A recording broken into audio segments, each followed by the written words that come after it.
Everyone, welcome to agri concept.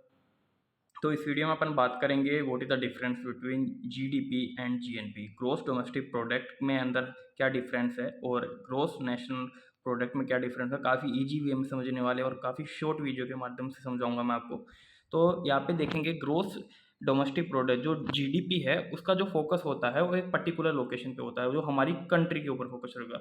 इसके अंदर जो लिखा है vote produce inside a country border, हमारी कंट्री के बॉर्डर के इनसाइड में जो प्रोड्यूस हो रहा है वो जीडीपी में कैलकुलेट होगा।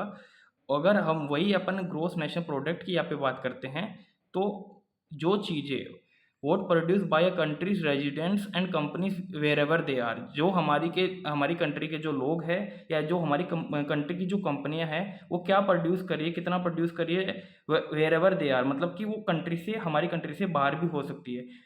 जबकि जीडीपी में क्या होता है कि जो भी हम प्रोड्यूस करते हैं वो इनसाइड कंट्री की जो टेरिटरी है हमारी कंट्री की उसी के अंदर करते हैं। और जीएनपी में हम आउटसाइड ऑफ कंट्री, जैसे हम फॉरेन नेशन से कोई इनकम आ रही है, हमारे लोग वहाँ पे काम कर रहे हैं या हमारी कंपनी फॉरेन नेशन में लगी हुई है, वो वहाँ से पैसा कमा के लेके आ रही है, तो वो जीएनपी में काउंट होगा।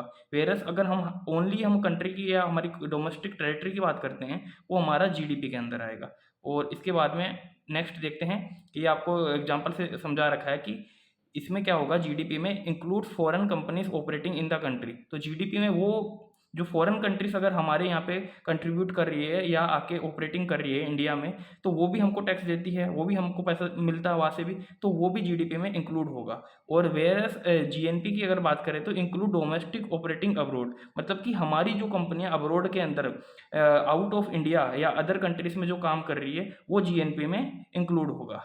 और यहाँ पे इन्होंने दे रखा है कि हम जीडीपी में क्या एक्सक्लूड करेंगे, जीडीपी में एक्सक्लूड करेंगे कंपनीज ऑपरेटिंग अब्रोड, जो हमारी कंपनी अगर बाहर अब्रोड में जो पैसा कमा रही उसको हम जीडीपी में काउंट नहीं करते हैं, उसको हम काउंट करते हैं जीएनपी में।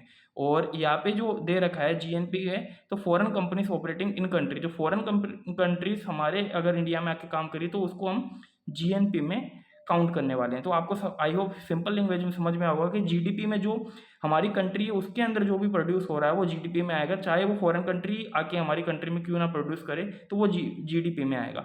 वही हमारे रेजिडेंट्स, मतलब हमारे ही सिटीजन जाके अदर कंट्री में काम कर रहे हैं, यूएसए में काम कर रहे हैं, जापान में काम कर रहे हैं, वह जो पैसा कमा रहे हैं वो जीएनपी में होगा। वही अगर इंडिया की कोई सी कंपनी है वो अगर जाके, जैसे टाटा कंपनी अगर इंडिया से बाहर जाके यूएसए में काम कर रही है, चाइना में काम कर रही है, तो वो जो पैसा कमा रही है वो जीएनपी में काउंट होगा। तो ये सिंपल सा डिफरेंस था जीडीपी और जीएनपी में। तो आई होप आपको समझ में आएगा, आपको अभी कंफ्यूज नहीं होना है।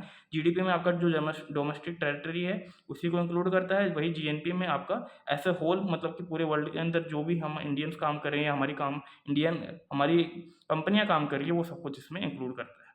तो आई होप आपको समझ में आया होगा। और अगर आपको कोई डाउट है तो आप कमेंट बॉक्स में लिख सकते हैं, और चैनल पे नए हैं तो प्लीज़ सब्सक्राइब करें। Thank you.